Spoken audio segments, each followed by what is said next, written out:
मेरे हिसाब से जो पहला सेशन रहा है वो बहुत ही ज़्यादा टीम इंडिया के लिए चिंता का विषय रहा है, क्योंकि जब बात आती है रोहित और विराट की तो बहुत टाइम बाद मुझे लगता है कि शायद 9 महीने बाद विराट कोहली का जो है वो टेस्ट मैच में डेब्यू हम कहेंगे एक तरीके से, क्योंकि कमबैक हुआ है। और एक तरीके से जब बात होती है यहाँ पर बड़े प्लेयर्स की तो बड़ी उम्मीदें भी होती हैं। हालांकि यहाँ पर बात करें जडेजा की और अश्विन की तो बहुत ही अच्छी लाजवाब पारी खेली। 108 बॉल पे यहाँ पर अश्विन ने अपना शतक पूरा किया है, 10 चौके और 2 छक्के लगाए, तो टीम बैलेंस हो गई है और 300 के पास स्कोर भी चला गया। तो मेरे हिसाब से बांग्लादेश अब हराना मुश्किल नहीं नामुमकिन नजर आ रहा है। नामुमकिन नजर आता है। लेकिन दोस्तों आपको जल्दी से बता दें हम भाई पहले दिन हुआ क्या क्या था।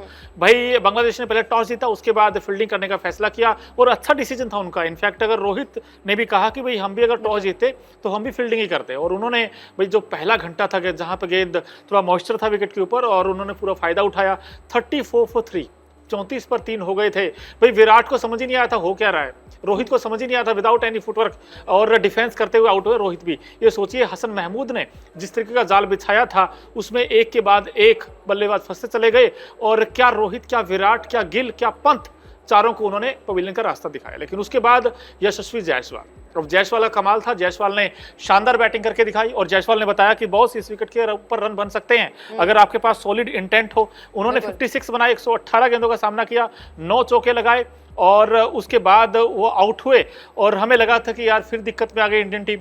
लेकिन सेकंड सेशन में भाई ऋषभ पंत थोड़ा अच्छा खेले, उन्होंने 39 बनाए और बाद में रविंद्र जडेजा ने 86 बना चुके हैं, नॉट आउट हैं। अब दूसरे दिन आएंगे अलग कॉन्फिडेंस नजर आएगा क्योंकि आपने 86 बनाए हैं। और अश्विन भाई इनके नाम में ही विन अंकिता, मजे की बात ये है अश्विन, और जब घर पर मैच हो तो अश्विन कभी छोड़ते ही नहीं यार, अच्छी बैटिंग करते हैं, हमेशा अच्छा करते हैं। यही चीजें होती है ना कि आप अगर लोअर ऑर्डर से बल्लेबाजी करते हो और वहां पर प्रेशर काफी ज्यादा होता है। आपको पता होता है कि जब आपके 100 रन पे 4 विकेट गिर जाते हैं, 5 विकेट गिर जाते हैं, तो बहुत ज्यादा टेंशन भी होती है कि कैसे, क्योंकि बांग्लादेश की टीम वही टीम है जो कि पाकिस्तान को हरा कर आ रही है, उनके ही कंट्री में हरा कर आ रही है, तो प्रेशर बहुत ज्यादा है। हमने इंटरव्यूज में भी देखा है कि रोहित ने जिस तरीके से डिफेंड किया, टीम इंडिया को डिफेंड किया, और बहुत सारी चीजें होती है आपके माइंड में चलती रहती हैं क्योंकि रेड सॉइल है, वहां पर तेज गेंदबाज को मदद मिल रही थी। और जिस तरीके से यहाँ पर गेंदबाजी की हसन ने लग ही नहीं रहा था कि 24 साल का ये खिलाड़ी है और 4 मैचेस खेले, तो अपने आप में कॉन्फिडेंस लेवल बांग्लादेश का हाई था। लेकिन यहाँ पर दोनों जोड़ी यानी कि हमने देखा कि अश्विन और जड्डू की जोड़ी ने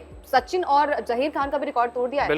इन्होंने भी 133 रन जोड़े थे। जब 2000 की बात है, जब मैच हुआ था, वहां पर टेस्ट मैच हुआ था, वहां पर भी हमने देखा था कि टीम लड़खड़ा गई थी, लेकिन वहां पर सचिन और जहीर की जोड़ी ने कमबैक किया था और वो कमबैक आज जड्डू और अश्विन की बल्लेबाजी में दिखा। और यही चीजें होती है कि आप हल्के में किसी भी टीम को नहीं ले सकते। स्टार्टिंग में हमने देखा कि जब पहला सेशन हुआ था वहां पर जो हमारे टॉप ऑर्डर बैट्समैन थे विराट और रोहित, रोको की जोड़ी को शायद आई थिंक नजर भी लग गई है। हमने देखा भी है कि कमबैक हो रहा है लेकिन विराट का कमबैक नहीं हो पा रहा है। हमने देखा भी है कि T20 वर्ल्ड कप में भी आई थिंक फाइनल मैच में शायद एक अर्धशतकी पारी आई थी, उसके अलावा उनका बल्ला खामोश नजर आया।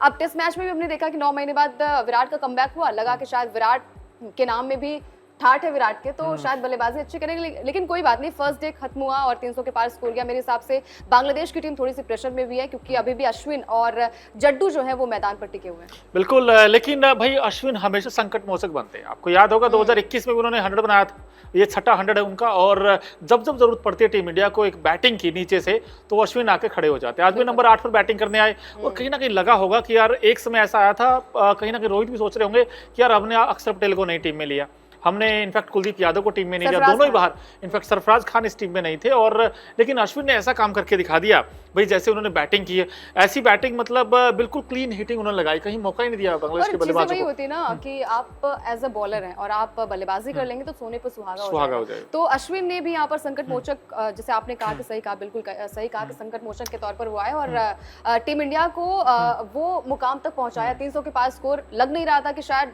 150 भी बन पाएंगे, उम्मीद ही नहीं थी, विकेट गिर रहे थे। और सबसे ज्यादा तारीफ करनी बनेगी यहाँ पर मेहदी हसन की भी, क्योंकि उन्होंने टॉप ऑर्डर बैट्समैन को आउट किया, ऋषभ पंत को भी आउट किया, साथ ही साथ जो गिल, अब गिल का क्या होगा, नंबर 3 पर बल्लेबाजी करने आए और गिल का बल्ला नहीं चला। अब गिल क्या दिल जीत पाएंगे यही बड़ा सवाल है टेस्ट मैच में। अब देखिए मौका तो मिलेगा क्योंकि आप शायद यहाँ पर गिल को हटा नहीं पाएंगे और गिल के लिए थोड़ा सा मुश्किल इसलिए भी हो जाता है, इंडियन कंडीशंस में कहा जाता है कि बल्ला चलता है, लेकिन शायद यहाँ पर प्रैक्टिस की थोड़ी सी जरूरत होती है। मेरे हिसाब से दलीप ट्रॉफी को थोड़ा सा और अच्छा खेलना चाहिए था। रोहित विराट का भी बल्ला नहीं चला क्योंकि मोनू ये कहा जा रहा था कि प्रैक्टिस सेशन में टीम इंडिया ने आई थिंक काली मिट्टी में बल्लेबाजी की थी और रेड सॉइल मिल गया इन्हें। हाँ, तो रेड सॉइल मिल ये गया। शायद अपने ही देश में ऐसा क्या चल रहा है, मतलब नहीं, आपने काली मिट्टी में हाँ। प्रैक्टिस की और फिर रेड सॉइल में आपने बल्लेबाजी की, मतलब ये बांग्लादेश के लिए थोड़ी सी दिक्कतें यहाँ पर आई थिंक बल्लेबाजी में भी हो सकती है, क्योंकि तेज गेंदबाज हमारे इंडिया के पास 3 है, आकाशदीप को भी मौका मिला है, साथ ही साथ बुमराह भी है और सिराज भी है। तो मेरे हिसाब से अभी तो टीम इंडिया का पलड़ा ज्यादा भारी नजर आ रहा है, क्योंकि हम मॉर्निंग में ही हम लोग स्कोर देख रहे थे और एक के बाद विकेट गिर रहे थे। रोहित शर्मा आउट हुए, गिल आउट हुए, उसके बाद विराट कोहली आउट हो गए। ऐसा लग रहा था कि शायद ये दिन जो है वो बांग्लादेश के नाम पे जाएगा, लेकिन नीचे से आए हमारे अश्विन और जडेजा ने जिस तरीके की पारी खेली वो काबिले तारीफ रही है। बिल्कुल, आपने रेड सोल पिच की बात की। भाई रेड सोल पिच होती क्या है दोस्तों? ऐसी पिच जिसके ऊपर बाउंस भी मिलेगा और गेंद टर्न भी होगा, और आपने आज देखा होगा अच्छा खासा गेंद कैरी कर रहा था। इनफैक्ट अगर जिसमें आप देखें तो काफी तेज बाउंस आ रहा था विकेट के ऊपर, और खासकर तेज गेंदबाजों को ज्यादा शूट करता है विकेट। अगर आप 6 विकेट देखोगे तो शायद स्पिनर को तो 1 विकेट भी नहीं मिला। बिल्कुल सारे के सारे अगर आप देखें तो जो पहले 4 विकेट थे वो चारों के चारों महमूद ने लिए थे, तेज गेंदबाज थे। आई थिंक इंडिया का डिसीजन अच्छा है कि आप 3 तेज गेंदबाजों के साथ गए। आकाशदीप भी टीम में, आपके बुमराह भी हैं, सिराज भी हैं। लेकिन मैं आपसे एक बात पूछना चाहता हूं यार कि रोहित विराट 2 बड़े नाम भाई, इन्होंने T20 वर्ल्ड कप के बाद सीधा आए, और विराट तो आई थिंक लंदन में थे, वहीं से जहाज में सीधा आए और मैच खेलने आ गए।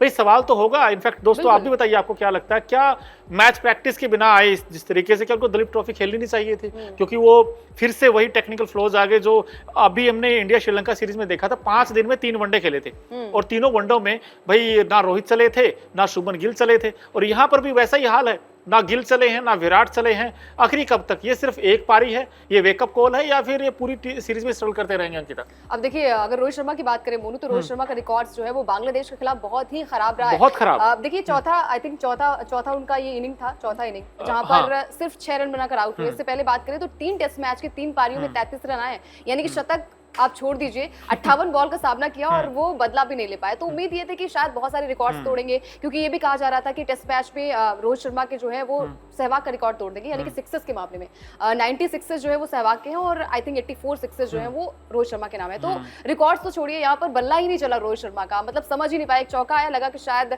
अब हिटमैन जो है वो हिट शो दिखाएंगे, लेकिन वहां पर उनका बल्ला नहीं चला। विराट कोहली की बात करें तो वो भी नाकाम रहे। आपने सही कहा बिल्कुल कि डोमेस्टिक क्रिकेट खेलना चाहिए जब आपको पता है कि इंडियन कंडीशंस में ही मैचेस होने हैं, और आपको पता भी है कि बांग्लादेश की टीम जो है वो पाकिस्तान को हरा कर आ रही है, तो हल्के में आप बांग्लादेश को ले ही नहीं सकते। और हसन ने तो आज इस तरीके से गेंदबाजी की, तो एक वेकअप कॉल तो उनके लिए है। लेकिन टेस्ट मैच क्या क्लीन स्वीप बांग्लादेश कर पाएगी, ये सवाल इसलिए बड़ा हो जाता है क्योंकि नीचे से आकर बल्लेबाजी टीम इंडिया की बहुत ही तगड़ी है।